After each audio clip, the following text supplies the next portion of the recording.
Alright y'all, welcome back to the channel and to some more turkey patterning. And today, we've got another 20 gauge combination that we haven't tried yet and a new choke for it. So, I'm definitely excited to see what we can get because we should be able to see some pretty decent looking results because we know these shells are pretty good performers. So as long as this choke is halfway decent, we should see a really good pattern today. So for the setup we've got out here today, I brought back out the Stevens 301 turkey here. This is a 20 gauge and we've tested it a couple times now and it's shown us some decently promising results, but I still think we can get a little bit better, which might be today's combination anyway. And as for the choke we've got, I picked up one of these simply because they were pretty cheap and easy to get. This is a Cabela's Blackmaxx turkey choke. It is a 575 constriction, so not super tight for a 20 gauge, but definitely tighter than the factory choke out of this gun, that's for sure. And in 12 gauge, we've seen some really good results with these Blackmaxx chokes. So when I saw these for cheap for 20 gauge, I figured I'd pick one up and see what it could really do. And as for the ammunition we've got out here today, I brought out some more of the Herter's shells. These ones are a 20 gauge, 3-inch, ounce and a half of number 9 TSS shot, moving about 1200 feet per second. And we tested these a little while back through the stock choke, and they definitely showed some promising results. So they should do pretty decently through this little bit tighter choke today is what I'm thinking anyway. I guess we can kind of call this the Cabela special, really. You've got a Cabela's choke with a shell you can get off the Cabela shelf as well. I don't know. It might work. It's pretty easy to get. And if it performs well, then it's definitely worth using, I suppose. But either way, as for the test today, everything is the same as usual. I have the turkey target set up at 40 yards. I also have the chronograph so we can get our velocity and see how close it is to the 1200 they claim. So let's get you guys set up with a view of the target. We'll take our shot, look at our chrono, and then go down and see our results. I have some decently high hopes for this combo today, so hopefully it should perform. But let's go over here and shoot it and see what we can get.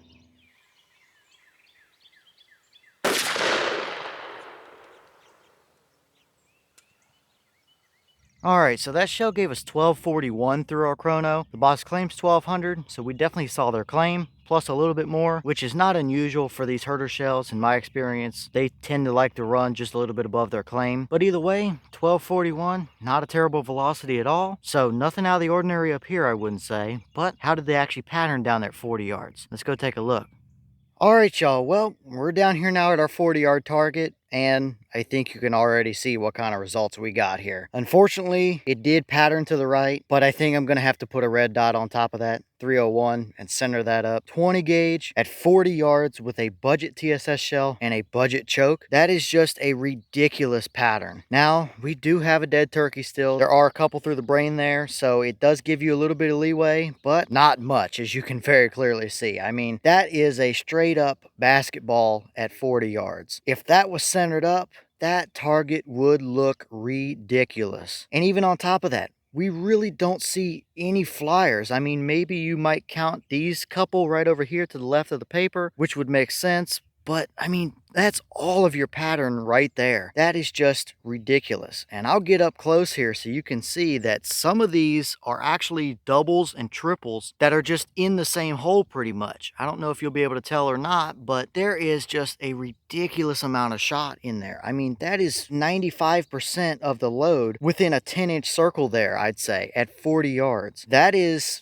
honestly probably a little bit too tight. I like tight patterns, don't get me wrong, but man, you do not have hardly any kind of leeway with that, even at 40 yards. I mean, could you imagine trying to shoot a bird with that at 20 yards? You would be shooting golf balls at him. That is nothing short of ridiculous right there. That just goes to show that it doesn't matter how expensive your setup is. I mean, that's a $200 gun with a $40 box of TSS shells and a $40 choke, and you can get a pattern like that out of it. That just shows that finding the right load and the right choke combo with the right shotgun can give you fantastic results no matter what the cost of everything is. Because I don't know that we're going to be able to get a whole lot better than that through that setup. That is just ridiculous. I wouldn't be scared to hunt with that, but man, it would be pretty tight. You would definitely have to run a red dot, I'd say, and this is definitely a field setup. I mean, that is a 50, maybe even 60-yard turkey pattern, and I like to keep my birds in at least at 40 yards or closer. Either way, at the end of the day, there's like no voids or anything in there. It is beautifully even, maybe a couple of flyers, but man, 575 with those Herter shells and that Blackmaxx choke just seemed to absolutely work as about as perfect as you could ever ask for. So I definitely want to test some other shells through that combo and see what happens as well. But at the end of the day, you can't argue with that kind of a pattern. And I think it goes without saying, yeah, it would absolutely get the job done at 40 yards.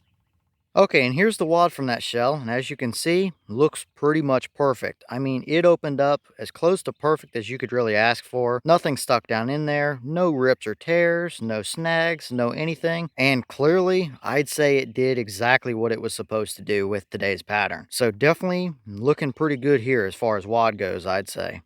All right, y'all. Well, what do you think about that pattern right there? I think it kind of speaks for itself. You can't argue about that kind of a pattern at all. And it might even be too tight for a lot of you guys. I mean, you don't have a whole lot of leeway at 40 yards. I don't know that it can get a whole lot better than that through that setup, that's for sure. If you're using that combo, you better be right on them or give yourself plenty of wiggle room out at farther distances, because that is a 40+ yard turkey pattern, not a 40 and in turkey pattern, that's for sure. So I think we definitely should probably put a red dot on that 301 and get that centered up, because that is just a ridiculous pattern. But as always, leave your thoughts in the comments. Is that about what you expected to see, or were you pretty surprised? I expected some good results, but man, that kind of surprised me. Because I mean, it's a $200 shotgun with a $45 box of shells and a $40 choke. Definitely a budget setup, and I guess we can claim it as the Cabela's rig or something, because you can go buy all that stuff right off the Cabela shelf today if you wanted to, and have a ridiculous performing turkey setup. But let me know your thoughts about it in the comments. Is that too tight for you? Or is that exactly what you're looking for? I wouldn't be scared to hunt with it, but if I missed a bird, I wouldn't be surprised about it either, really. I don't really know that it gets a whole lot better than that for a 20 gauge, because you don't get that kind of a pattern very often. But